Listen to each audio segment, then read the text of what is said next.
Hey guys, it's Chris86 and this is the Warp Tunnel. So today I kind of just wanted to throw my own theory out there, and I thought it would be fun to see what would happen. Okay, there was a Reddit post. I've already put out one video about this, but there was a Reddit post that came out back on May 1st of 2015, and in this post the guy said that the 4 maps that were going to come out were going to be a Steampunk Chicago map, a Dr. Max's Mansion map, a map where they drive a car to a town, and the Nile. I'm going to say that if his theory is correct, it would be very interesting. And so what I did was I kind of pieced together all the puzzle pieces that he left in that information, as well as I went back and looked at all of the old stuff that we've already covered from Black Ops 1 and Black Ops 2.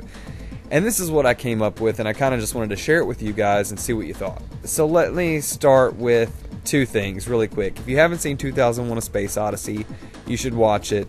The stone in 2001: Space Odyssey so the story goes like this. Eddie and Sam are a little boy and little girl in quote-unquote the real world. Dr. Maxis is Sam's father, and he's also a scientist.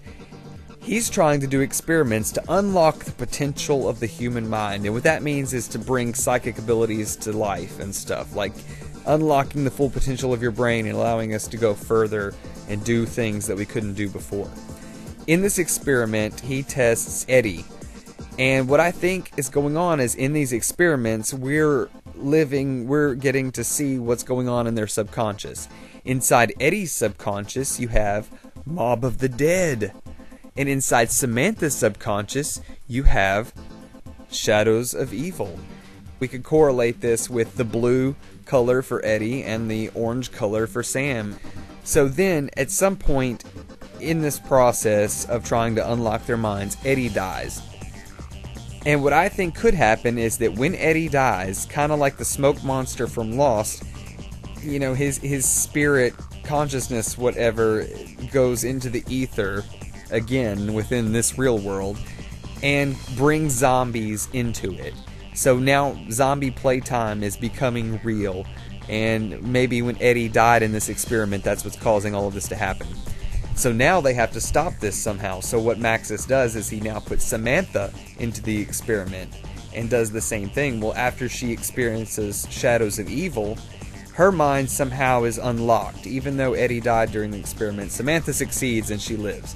So now that her mind is unlocked to the full potential, it gives her the power of a god in this reality, in the real world reality, allowing her to bring her part of zombie playtime to life, which is the random box and the guns on the walls and things like that, allowing Maxis and his team to fight back the zombies.